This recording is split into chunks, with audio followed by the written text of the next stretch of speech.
Salut Eric. Bonjour Thomas.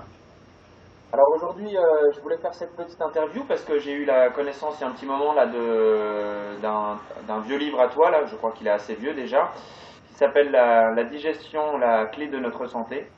La digestion clé de notre santé, oui, il est sorti en 2009. Ah oui, d'accord. Et ben justement, j'aurais aimé si on pouvait parler un petit peu justement des processus de digestion. Donc voilà, parce que c'est vrai que c'est très D'accord. important. Voilà. C'est un sujet important parce que ce que j'ai remarqué, c'est que beaucoup de gens qui sont dans des régimes divers et variés, comme végan, végétalien, crudivore, etc., et même omnivores, ont tendance, mais plutôt quand même pour les régimes spécifiques, végétaliens, végan, crudivore, ont tendance à penser, alors eux-mêmes le pensent ou l'ignorent, ou bien ou d'autres personnes ont tendance à expliquer que leur trouble de santé est plutôt lié à leur régime en valeur absolue qu'à d'autres causes. En réalité, alors je ne dis pas que certains régimes peuvent poser des problèmes de manière spécifique, mais ce que je crois, c'est que certaines personnes qui changent de régime rencontrent des difficultés pour des raisons purement physiologiques, purement en relation avec la digestion. Il faut savoir que dès que la digestion est troublée, et la digestion peut être troublée pour X raisons. Alors je ne vais pas passer en revue toutes les raisons, mais le fait de manquer de mastication, le fait d'avaler donc sans mastiquer, le fait de boire trop dans un repas, le fait de manger glacé, par exemple un dessert glacé, le fait de faire des mélanges incompatibles, et j'en passe. Toutes ces causes, multiples et variées, il y en a une trentaine ou une quarantaine possibles, ou même plus encore, en fait, vont perturber immédiatement la flore intestinale. Il faut savoir que la flore intestinale se constitue à peu près au niveau de l'intestin de 100 000 milliards de bactéries. 95 à 98% de ces bactéries sont des bactéries dites saprophytes, donc favorables à l'organisme. Entre 2 et 5% sont des bactéries pathogènes. Tant qu'on reste dans cette proportion, tout va bien. Et d'ailleurs, ce qui est intéressant, c'est qu'on s'est aperçu que des donneurs de sang sains, c'est-à-dire en bonne santé, Ouais. étaient porteurs de maladies comme la tuberculose. En fait, potentiellement, ils avaient cette maladie, mais ils l'ont jamais déclarée parce que tout se passe bien chez eux, ils ont une flore intestinale bien équilibrée, pas de dysbiose, un système immunitaire performant, et du coup, ce virus ou cette bactérie ne peut pas s'exprimer.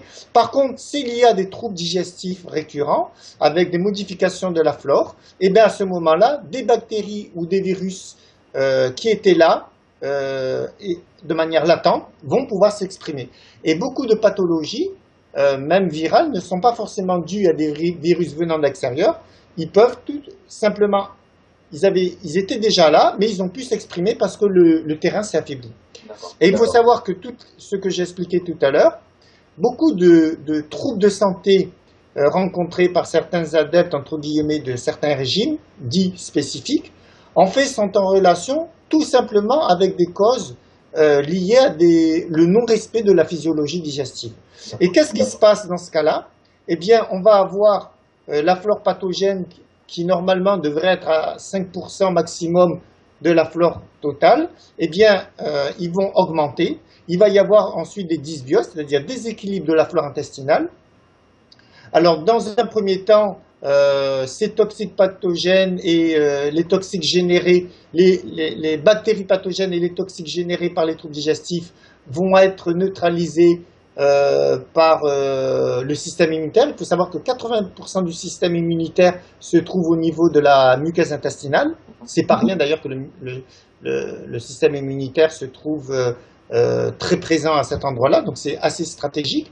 Mais si, malgré tout, des bactéries pathogènes ou des macromolécules ou des toxiques arrivent à franchir la barrière intestinale, dans un premier temps, il y a une partie qui va être neutralisée par le foie, mais si la quantité est vraiment abondante, eh bien à ce moment-là, il va y avoir une intoxication du sang et de la lymphe, et à ce moment-là, toutes sortes de troubles de santé, des inflammations, des infections peuvent se manifester. La Et il faut spasmophilie savoir aussi. que, comment? Pardon, je disais, ouais, la spasmophilie aussi est en lien avec Oui, ça. Hein. voilà ce qui est intéressant, c'est que la promesse imaginons que quelqu'un profite, bénéficie d'un régime alimentaire bien équilibré. Donc, il a toutes les classes alimentaires qui sont représentées par des aliments sains. Donc, il est censé, au final, obtenir une certaine quantité de minéraux, de vitamines, d'enzymes, etc. Ça devrait être comme ça en théorie. Mais cette promesse du bol alimentaire ne sera pas tenue si à un moment donné, le bol alimentaire vient à être frelaté ou en tout cas à être modifié dans sa chimie à cause d'un trouble de la digestion. Et à ce moment-là, non seulement on va être carencé sur le plan vitaminique, minéral, protéinique ou en termes de légo-aliments, parce que le bol alimentaire va être altéré, et en plus de ça, ça va générer des toxiques. Donc on peut avoir des troubles, des pertes de cheveux. Si, évidemment, ça se fait de manière chronique, régulière, sur des semaines et des semaines, on peut avoir de vraies carences nutritionnelles alors que le bol alimentaire est équilibré parce que, justement, le bol a été modifié, a été corrompu. Et à ce moment-là, on peut avoir une acidification, puisque c'est toxique, certains sont très acides, on peut avoir une acidification de l'organisme, on peut avoir une déminéralisation, on peut avoir un manque d'acides aminés parce qu'ils auront mal été métabolisés, transformés, et donc avec toutes sortes de conséquences, exactement les mêmes que si on était carencé en protéines, en vitamines, en minéraux, en oligo-éléments. Et en plus de ça, ça va générer des toxiques avec des pathologies à distance. Alors il faut savoir que normalement, les émonctoires de l'organisme sont peau, poumon, rein, intestin. Mais que lorsqu'il y a un surcroît très important de ces toxiques, et ça c'est le docteur Seignalé qui l'a démontré grâce à ses travaux, ce surcroît de toxiques peut être éliminé par les émonctoires principaux qui vont rentrer en émonctoire pathologique pour pouvoir éliminer plus. Alors la peau qui élimine normalement la sueur, eh bien elle va pouvoir éliminer plus sous forme d'acné, de psoriasis, etc. Pour les poumons, ça sera une bronchite, pour les reins, ça sera une maladie rénale, et pour le côlon, ça sera par exemple une colopathie, etc. Donc en fait, lorsqu'il y a un surcroît de toxiques, et de plus des toxiques qui sont voire agressifs et dangereux, ça peut provoquer le fait que les émonctoires principaux vont rentrer en émonctoire, ils vont rentrer en émonctoire pathologique. Et on aura ce qu'on appelle des pathologies d'élimination. Et quand ces toxiques, ce surcroît de toxiques, se déposent sur des organes qui n'ont pas comme vocation d'éliminer, comme les articulations, ou comme le système nerveux, eh bien on va rentrer dans des pathologies d'encrassage. C'est-à-dire qu'on s'est aperçu qu'il y a des troubles de santé qui ne sont pas dus à, à une altération profonde de certains organes, mais simplement un encrassement cellulaire. C'est-à-dire qu'il y a des dysfonctionnements cellulaires parce que l'organisme, à cause de tous ces déchets, voit certaines de ses fonctions perturbées. D'accord. Et d'ailleurs, c'est pour ça que le jeûne, c'est pour ça que certaines diètes, dans certaines conditions, par l'élimination de ce surcroît de déchets, certaines fois, dans certains cas, on voit une amélioration de la santé parce que l'organisme fonctionne mieux, parce que l'organisme est libéré de cet encrassement humoro-cellulaire, c'est-à-dire les humeurs et ce qui se passe au niveau de la cellule. Alors, en fait, comme tu me l'as dit tout à l'heure, tu souhaitais que ça soit une petite vidéo assez courte. Voilà, en fait, le résumé et le message que je voulais passer, c'est que beaucoup de troubles de santé qui sont, qui sont attribués à tort à certains régimes. Alors, je ne dis pas qu'il n'y a pas des problèmes avec certains régimes, ou dans la manière de le pratiquer, des fois, mais en l'occurrence, certaines fois, ce n'est pas du tout le régime qui est en cause, c'est simplement la manière dont il est pratiqué et les erreurs qui sont occasionnées au niveau de la digestion, de la physiologie digestive, qui génèrent beaucoup de troubles de santé. Et certaines personnes ont tendance à croire que ce sont des crises d'élimination, ou de désintoxication, pas du tout. Alors que ce soit des crises d'élimination, oui, parce que là on parle de pathologie d'élimination, mais c'est pas des crises de désintoxication dans le sens que je bénéficie d'une nourriture plus pure, plus équilibrée, mon organisme a plus d'énergie pour. Non, pas du tout. En fait, c'est qu'on est en train de créer une dysbiose, de créer des toxiques, et ce surcroît de toxiques génère des carences. Déjà dans un premier temps, avec des pertes de cheveux, des déminéralisations, des fatigues, des maux de tête, etc. Ou bien tout simplement le fait que ça s'exprime comme une pathologie d'élimination, c'est-à-dire que les émoncteurs principaux vont éliminer plus en rentrant dans une phase pathologique. Comme je l'ai expliqué tout à l'heure, ça sera de l'acné pour la peau et ceci et cela pour les autres émonctoires.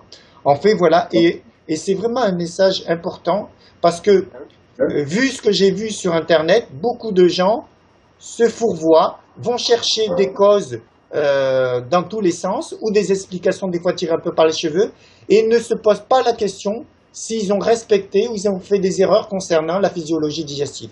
Et la physiologie digestive, le processus digestif peut être remis en cause pour X raisons. Et une des causes assez récurrentes, c'est le fait de grignoter entre les repas. Il faut savoir qu'une digestion, normalement, ça prend 3-4 heures, voire 5 heures minimum au niveau stomacal, et que si, alors que la digestion est entamée pour un repas classique, de nouveau on va grignoter, parce qu'on va prendre un café, on va prendre un bout de chocolat, ou il y a un ami qui arrive, on mange des biscuits, à ce moment-là, la digestion est arrêtée, elle est reprogrammée.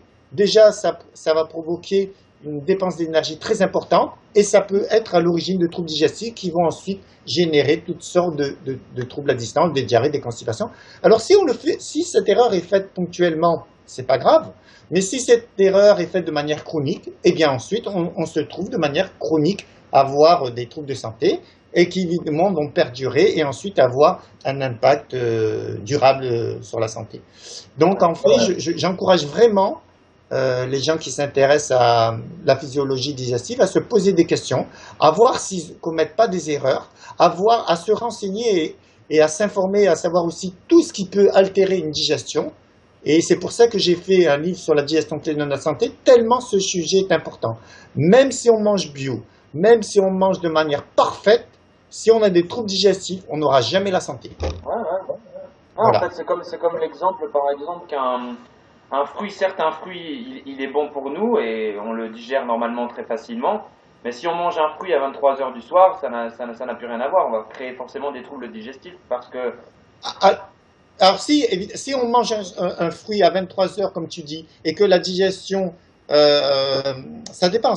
Déjà, en principe, si on a mangé à 8 heures, et bien normalement on devrait ne plus manger après. Ouais. C'est-à-dire une digestion ça va prendre 3-4 heures, donc la digestion va se terminer entre minuit et 1 heure. Si on mange de nouveau à 23 heures ou à minuit, eh bien la digestion qui a démarré va être entravée et puis après on est dans ce cercle vicieux de dysbiose, de déséquilibre de la flore intestinale. Il faut savoir qu'à partir du moment où il y a une dysbiose, c'est-à-dire un déséquilibre de la flore intestinale, l'organisme aura de plus en plus de mal à digérer les aliments des prochains repas.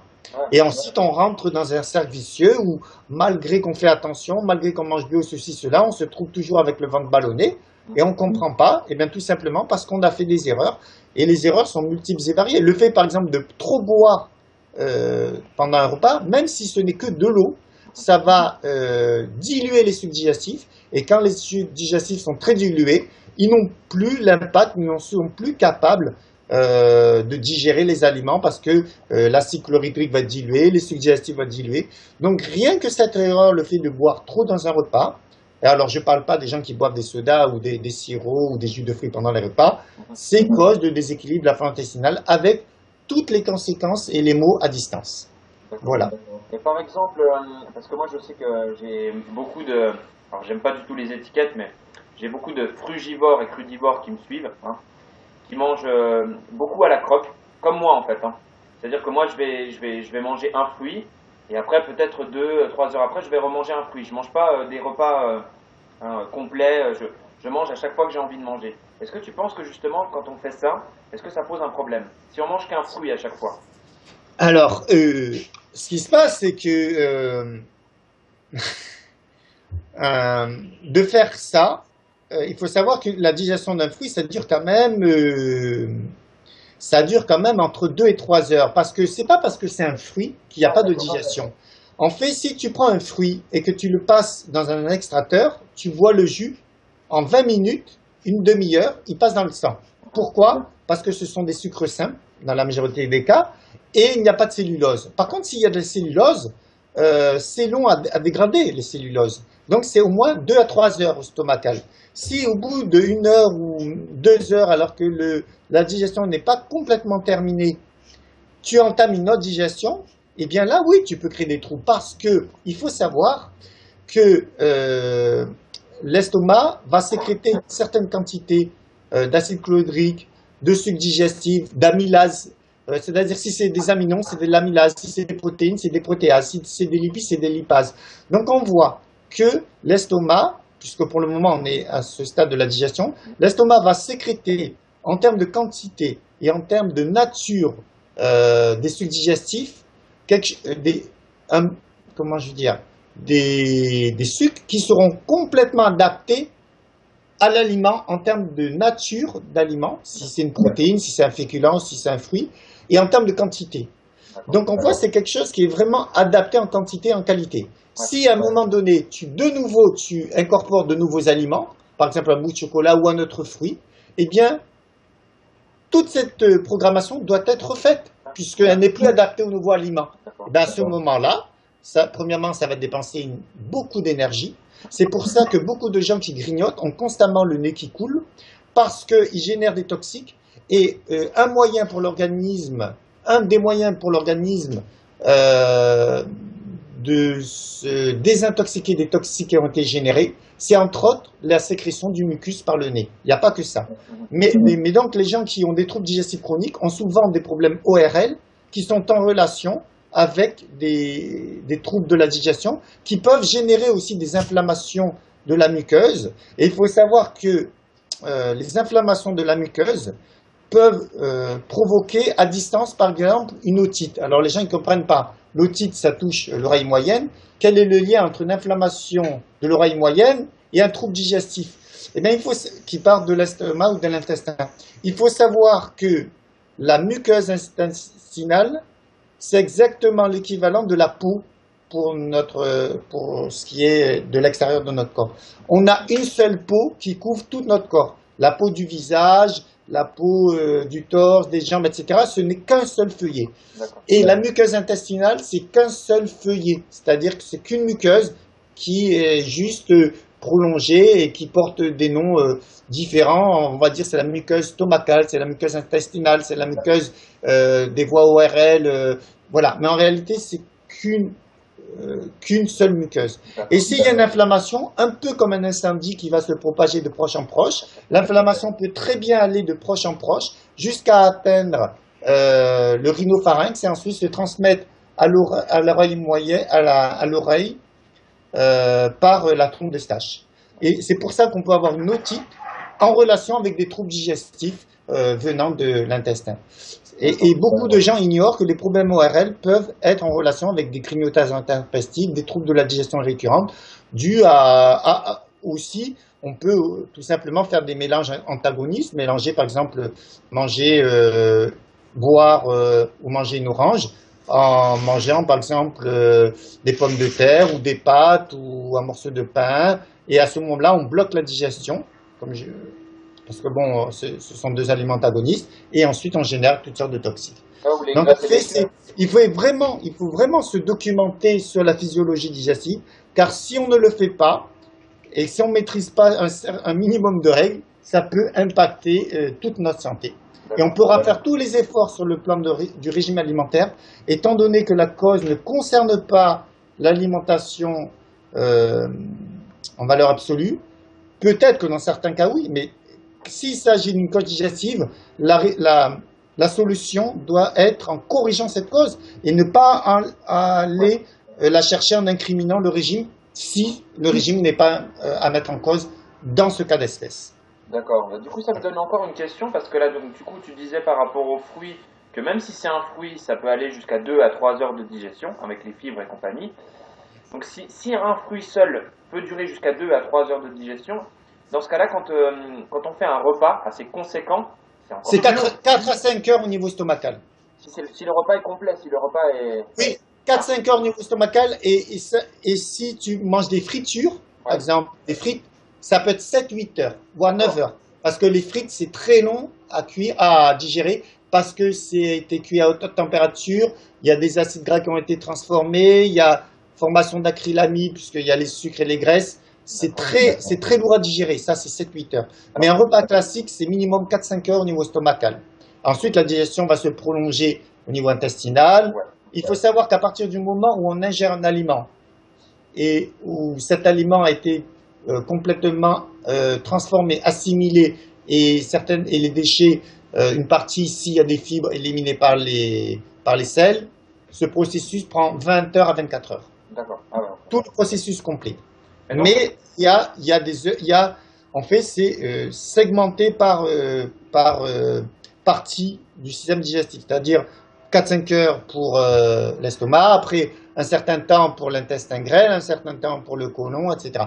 Il faut savoir que la majorité des aliments sont digérés complètement sans déchets jusqu'à l'intestin grêle, et certaines fibres ou certaines graisses en excès ou certains sucres en excès vont se retrouver à être digérés au niveau du côlon, mais la très grande majorité des aliments sont digérés complètement au niveau intestinal. d'accord. Voilà. Mais vraiment, c'est important parce que je m'aperçois qu'il y a vraiment une carence d'informations ou des connaissances dans ce domaine de la digestion, de la physiologie digestive, et ça entraîne des spéculations, des interprétations complètement erronées qui font que les gens s'enlisent et ne trouvent jamais la solution. Et des fois, ça dure des années, et voire des fois toute une vie, jusqu'au moment où il y a une pathologie grave qui s'exprime, parce qu'à un moment donné, quand il y a trop de toxiques, quand il y a des altérations très graves au niveau de l'ADN à cause des toxiques, et ben là, on rentre à des pathologies lourdes.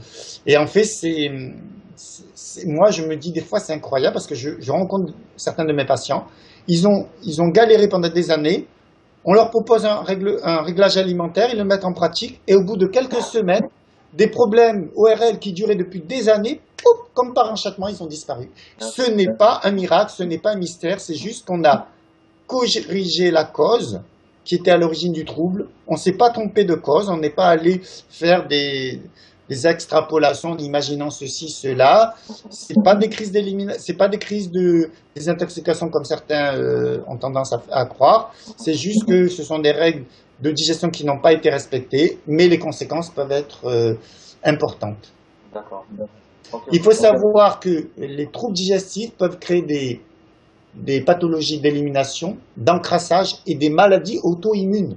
Parce que quand ces toxiques modifient l'ADN, et déjà on peut rentrer dans la cancérisation des tissus, mais par exemple, une des explications de la sclérose en plaques, alors je ne dis pas que c'est la seule des explications possibles ou plausibles, mais qui me paraît juste, qui me paraît en tout cas pas juste, mais en tout cas envisageable, c'est celle qui a été donnée par la doctoresse Kousmine.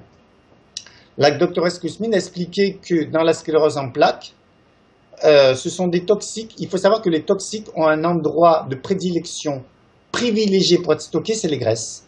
D'accord. Mais le problème, c'est que si le système immunitaire détecte ces toxiques, il va vouloir les détruire. Mais si ces toxiques sont stockés dans la gaine de Schwann et la myéline, qui sont des graisses, mais qui servent à la conduction du système nerveux, des impulsions nerveuses, eh bien, en détruisant les toxiques, il détruit la gaine de Schwann et la myéline, et ensuite, l'induction électrique ne se fait plus, on demande à la jambe de bouger, elle ne bouge plus parce que la commande ne se fait plus. Et selon elle, la sclérose en plaques pourrait avoir cette genèse, cette explication. Et en fait, ce qu'elle fait, c'est qu'elle propose une alimentation toxique, elle fait en sorte qu'il n'y ait plus de troubles digestifs, plus de causes. Comme elle dit, il faut couper le moteur qui alimente le cancer, il faut couper le moteur qui alimente les troubles de santé. Et quand on corrige ces causes et qu'ensuite on a des réponses spécifiques, parce qu'en l'occurrence pour la gaine de Schwann et la myéline, il faut avoir un apport très important encore gras.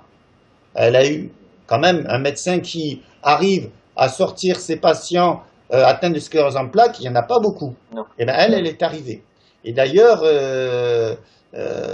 bon, elle n'était pas forcément très bien vue des autres, enfin, de la classe des médecins ou les médecins en général qui ne comprenaient pas comment elle faisait. C'était pas miraculeux, c'est qu'elle raisonnait de manière très pragmatique, en réglant les problèmes un par un, et elle a obtenu, avec preuve à l'appui, des guérisons au niveau de la sclérose en plaques, ce qui est plutôt rare, parce que c'est vraiment difficile de sortir une personne d'une chaise roulante. Hein. Et en fait, grâce à ces processus-là, grâce à des grosses quantités d'oméga 6, en l'occurrence, c'était l'huile de tournesol. Alors ça me fait sourire quand je vois beaucoup de gens qui discréditent l'huile de tournesol. On pourrait en parler parce que ça génère les fameux oméga 6 et on dit qu'il faudrait avoir moins d'oméga 6 et plus d'oméga 3. Ça, c'est encore un autre discours, on ne va pas l'aborder aujourd'hui.